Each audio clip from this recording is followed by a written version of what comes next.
Hola, messire chevalier, que nous vaut le plaisir de votre visite en si charmante compagnie? Mais je vous reconnais, n'êtes-vous pas les chevaliers d'Epes et de Marchais et leurs frères, partis en croisade pour défendre le tombeau du Christ à Jérusalem? On vous croyait mort ou prisonnier au Caire, car, selon la narration faite par Foulque d'Anjou, vous avez été fait prisonnier à Absalon et emmené en détention auprès du sultan d'Égypte, Al-Afdal. Et quelle est cette belle dame qui vous accompagne?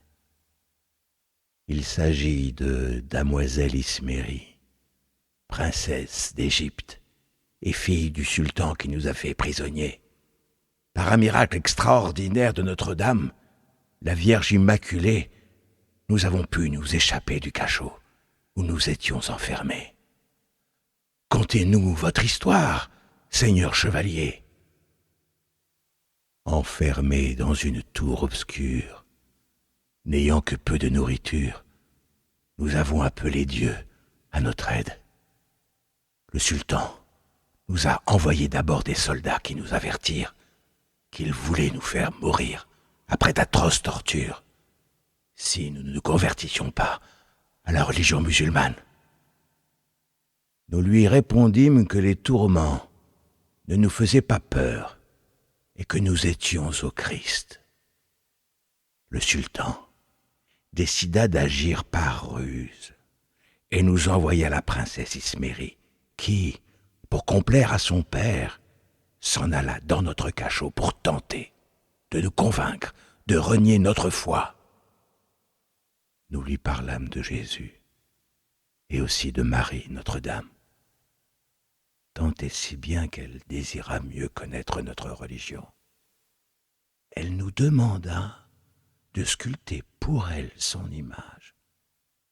Nous sommes des soldats et non pas des sculpteurs, mais inspirés par Marie, nous lui demandâmes de nous apporter du bois et des outils. Alors que nous n'avions pas commencé la fabrication, ce dont nous étions incapables, de nuit, un ange apporta dans notre cachot, par un prodige merveilleux, une statue en bois noir de la Vierge, tenant son fils debout sur ses genoux. Et que s'est-il passé alors, pro-chevalier? Dès l'aurore, la fille du sultan Ismérie s'est présentée à la prison. Elle est restée figée sur place, en proie à une indicible émotion. Nous lui avons confié la statue, à condition qu'elle en prenne le plus grand soin. Au cours de la nuit suivante, elle eut la révélation de Dieu et de Marie. Elle décida de se faire chrétienne, et pour cela, de quitter son pays, de nous faire évader, et courageusement, elle nous fit sortir de la prison et s'enfuit avec nous, portant sous son manteau la statue. Miraculeusement, nous pûmes quitter le Caire en pleine nuit, franchir le Nil. Nous décidâmes de nous arrêter pour prendre un peu de repos.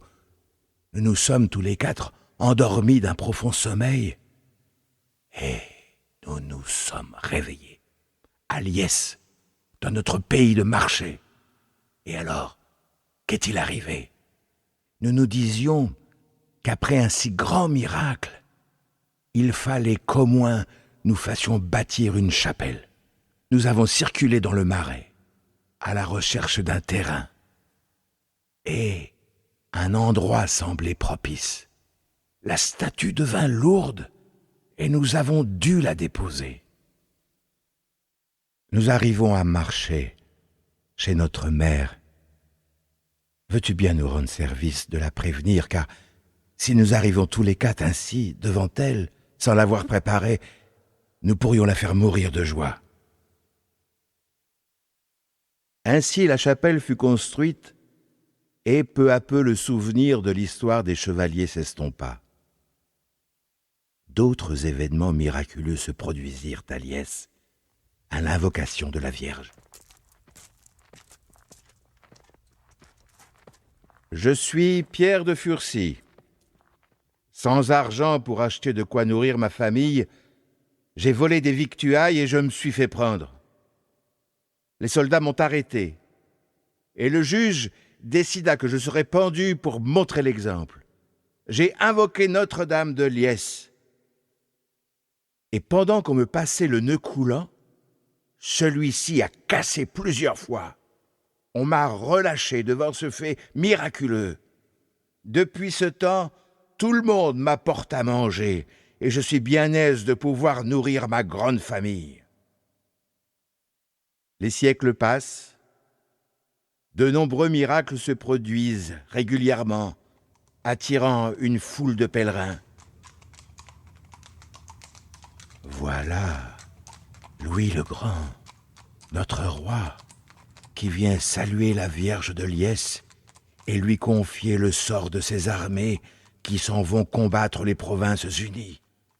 Tous nos rois, depuis Charles VI, sont passés à Liesse, certains plusieurs fois comme Louis XI.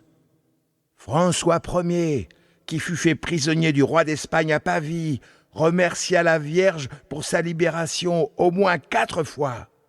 Et tous les autres rois et reines de France, dont certains ont offert des ex-voto ou payé des embellissements, comme vous pouvez le voir dans la basilique.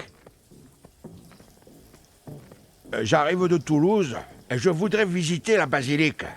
Où dois-je m'adresser pour connaître son histoire ? Vous pouvez vous rendre dans la chapelle Saint-Louis, où se trouve un diaporama qui raconte la légende des 3 chevaliers à l'origine du sanctuaire. Mais les principaux événements et les personnages célèbres qui ont fréquenté notre sanctuaire se trouvent évoqués par les vitraux. Vous avez à votre disposition un audioguide. Enfin, vous pouvez vous rendre à la boutique, choisir un des nombreux livres qui racontent Liesse, son pèlerinage, et si vous le désirez, acheter un souvenir de votre passage.